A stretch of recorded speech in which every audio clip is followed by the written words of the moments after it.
Bismillahirrahmanirrahim. The subject is corporate governance and social responsibility. And today's topic is committee of board or board level committee. It is second lecture on the topic. Topic to be discussed is nature of the audit committee. What difference can audit committee make? Best practices that are suggested for audit committee. What is Pakistani scenario regarding audit committee, nomination and remuneration committee, executive committee, ad hoc committee of the board. Nature of audit committee. As we know that audit committee is non-executive body and have influence on the governance of the company, but it should be noticed that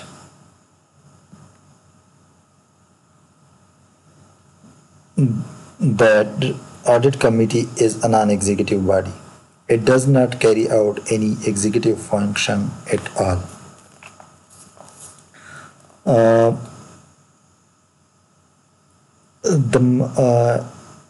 It does not draw up any accounting policies. Neither does it approve it. The management make accounting policies and procedure, and board of director is responsible to approve it. The role of audit committee is to advise the board on the efficiency of the policy and its implementation.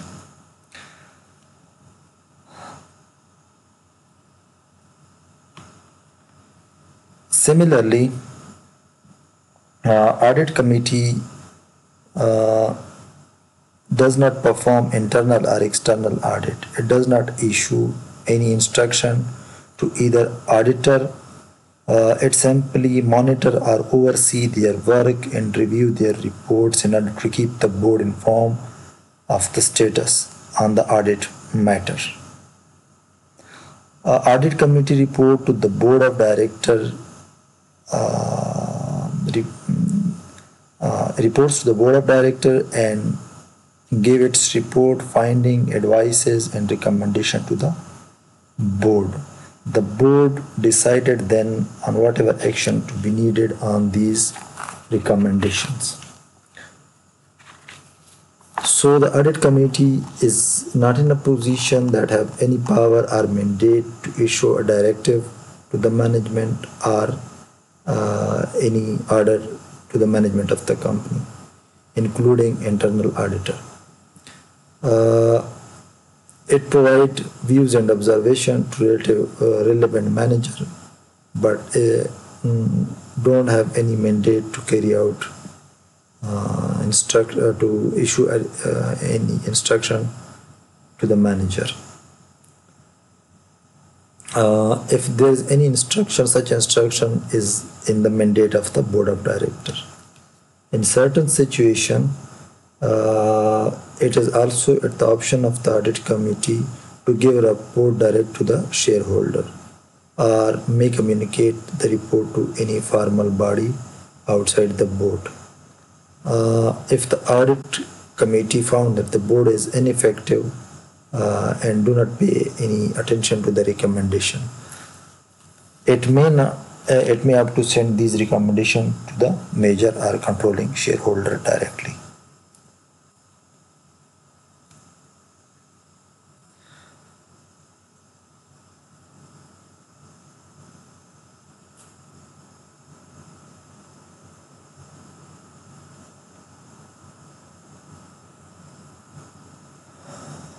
What difference in audit committee make? It is one of the basic concept of corporate governance. A non-executive director should oversee the work of executive director. Audit committee is the most potent tool available to the board of director to have an effective oversight over financial system reports and conduct the company and on the conducts of the company of management. A truly independent, efficient, and professionally competent audit committee can ensure that the company management does not get an opportunity to cut profits or to misuse its power. It reduces the chances of misuse of power by the management. The Audit Committee is also responsible to ensure that the compliance with the good practices. In this way, when the company have a very competent and skillful Audit Committee, it enhances the image and rating of the firm. Audit Committee is in the position to handle internal whistleblowing. The whistleblowing is basically, as I discussed earlier, an internal control, that when there is any person who have any complaint against the company, or who see or observes any malpractices in the company, report while bypassing the already existing communication. So it may be communicate these complaints or any malpractices any employee observed to the Audit Committee. The Audit Committee is in a position to handle such internal whistleblowing. Best practices. First of all, the company should manage its agenda. Audit Committee should draw up agenda on an annual basis. A formal program is drawn for the whole year, and covering all the activities and responsibility coming within the scope of the Audit Committee. General practices is to have Audit Committee meeting just prior to the Board of Directors meeting at the end of each quarter or each year. So will a managed committee have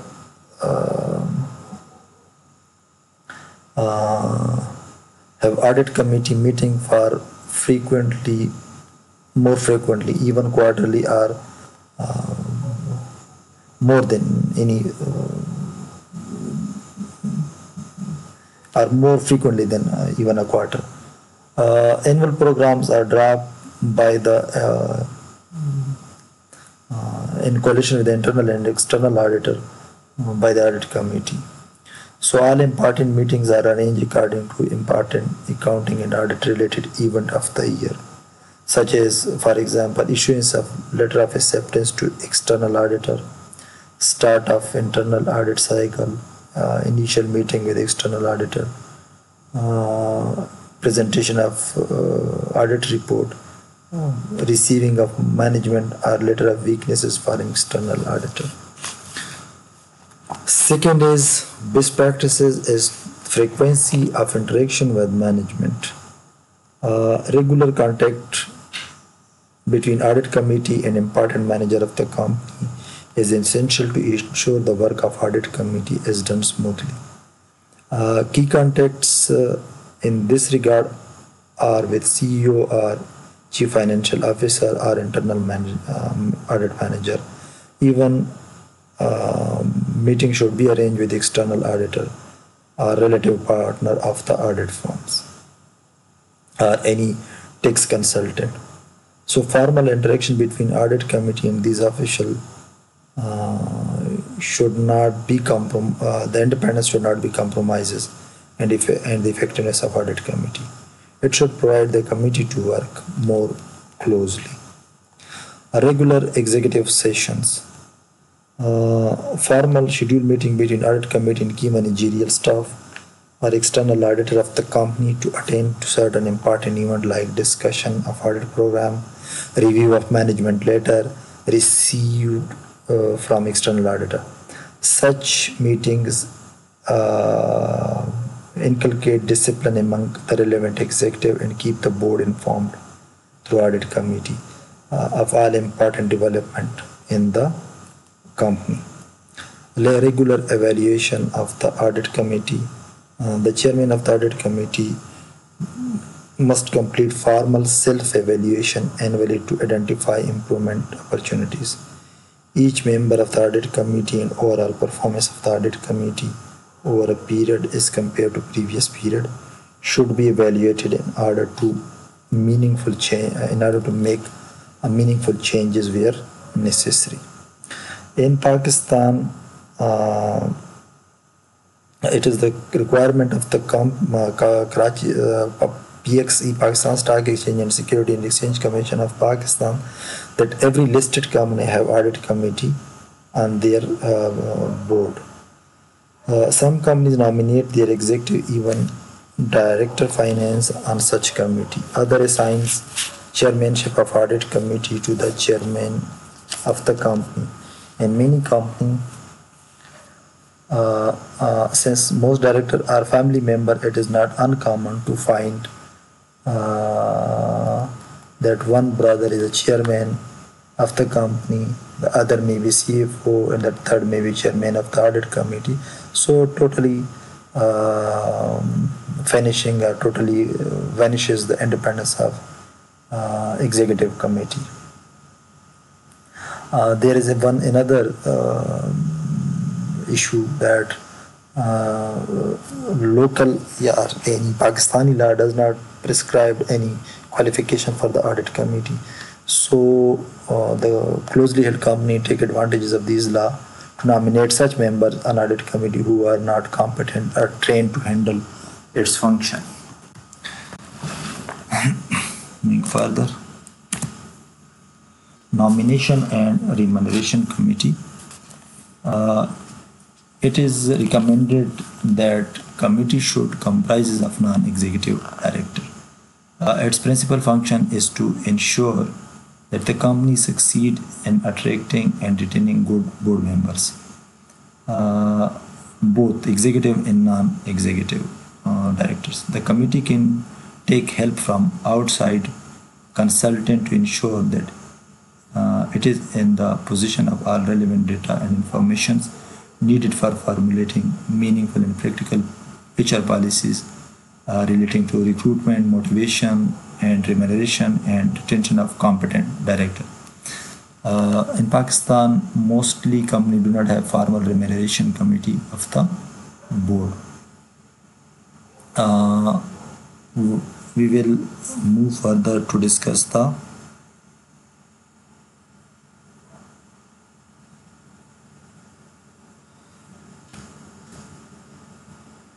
responsibilities.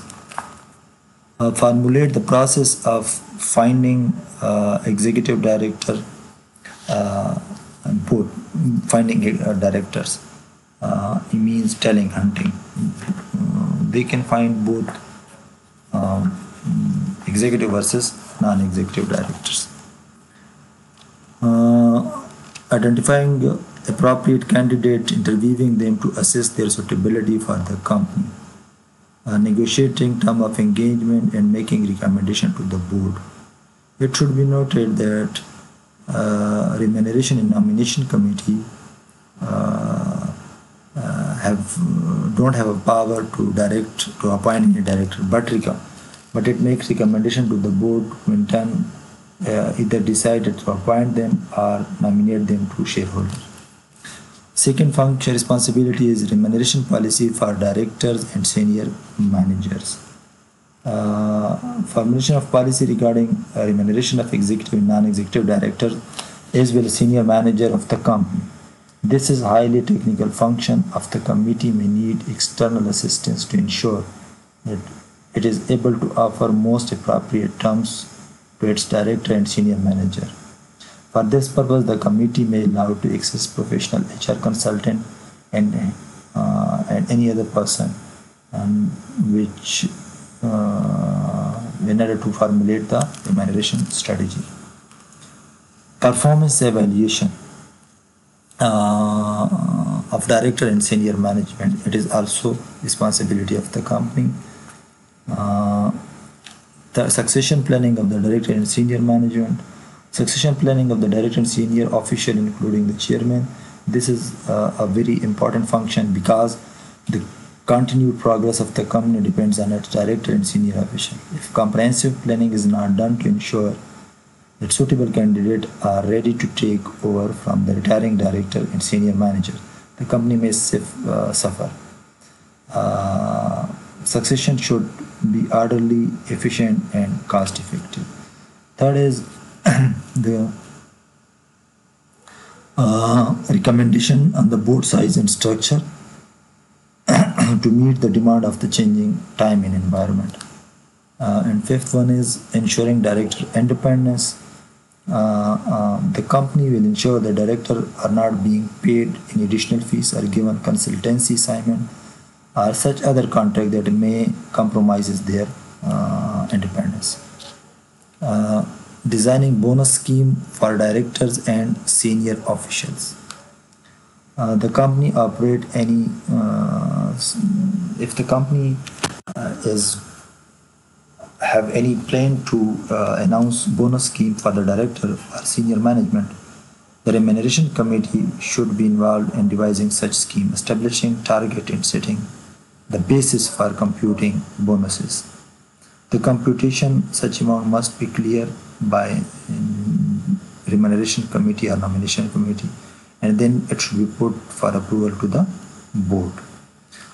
It may be put as an agenda to annual general meeting as well. And last one is ensure disclosure about director remunerations. The company will make sure that disclosure relating to director remuneration are correctly made in the periodic financial statement.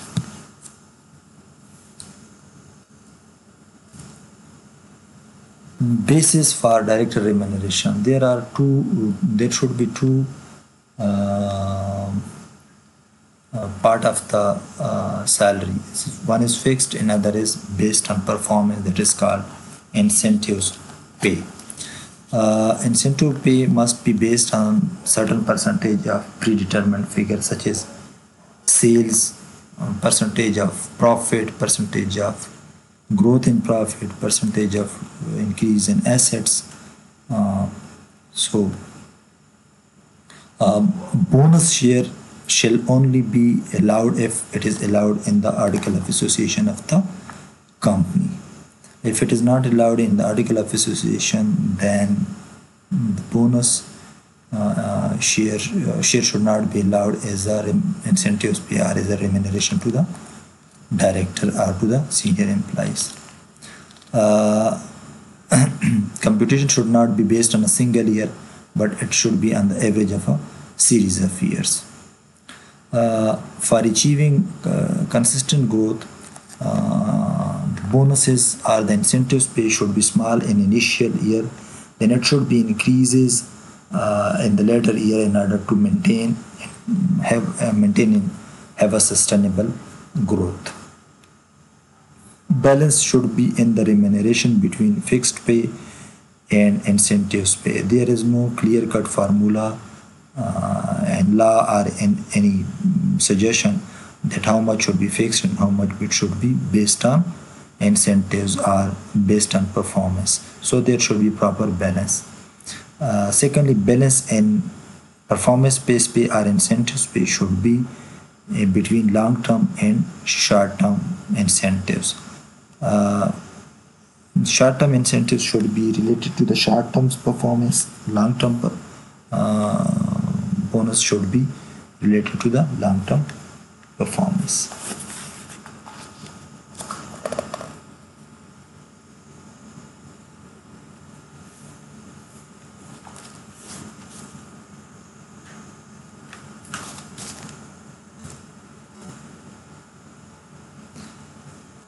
What is scenario in Pakistan?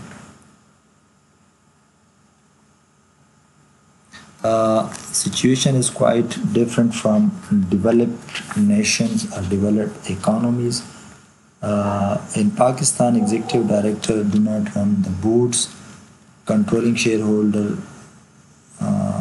is in a position to run or to manage the boards. The controlling shareholder do not pay executive directors anything more than market-based salary for comparable jobs. Hence, here director remuneration is not really a governance issue as it is in the developed country. Payment of bonuses to the director or senior manager is quite uncommon. Free issue of shares to the director is rare. Even option is also rare. Another aspects that should be discussed is director remuneration in Pakistan is the practice of not paying any remuneration other than meeting fee to non-executive director. That is also lead to a poor performance by independent non-executive director in Pakistan. They do not feel motivated to take adequate interest in the company's affair. Family members, due to family control of most listed company, nomination and remuneration committee either do not exist or simply do not play a vital role in Pakistani corporate sector. Controlling shareholders do not attach much importance to issue like proper selection of director, proper planning for their succession, or their proper motivation. Most of the executive directors on the board of family-controlled companies belong to the family and therefore will look after. And for those executive directors who are not members of the family, they are treated like ordinary employees who must obey their orders. Moving further, executive committee. Board are members are very busy. It is therefore not possible to summon board meetings for every minor issues. At the same time, considerable number of matters must be brought to board formal attention, which must be deliberated upon and need discussions in the board and then decisions. It is therefore considered helpful to form a special committee from among the board members to look all the different issues and documents that need to be presented to the board before they are presented to the board. This special committee called executive committee is often granted power to make decision on many of the matter, thereby eliminating the need for bringing all these matters to the board. If the matter that exceed the executive committee power, it prepares a brief so that when matter is put forward to full board, executive committee is able to explain to the board, thereby helping them reach a decision in more enlightened and informal way.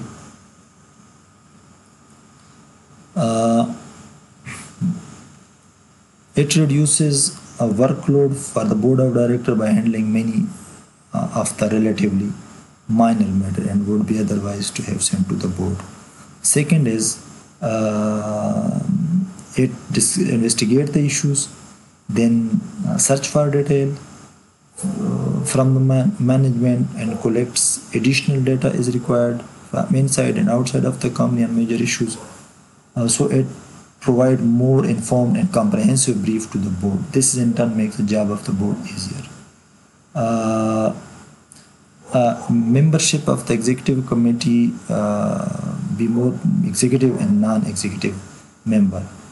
In certain situations, some non-board members who are senior managers in the company may be also co-opted members in the committee to make it more effective.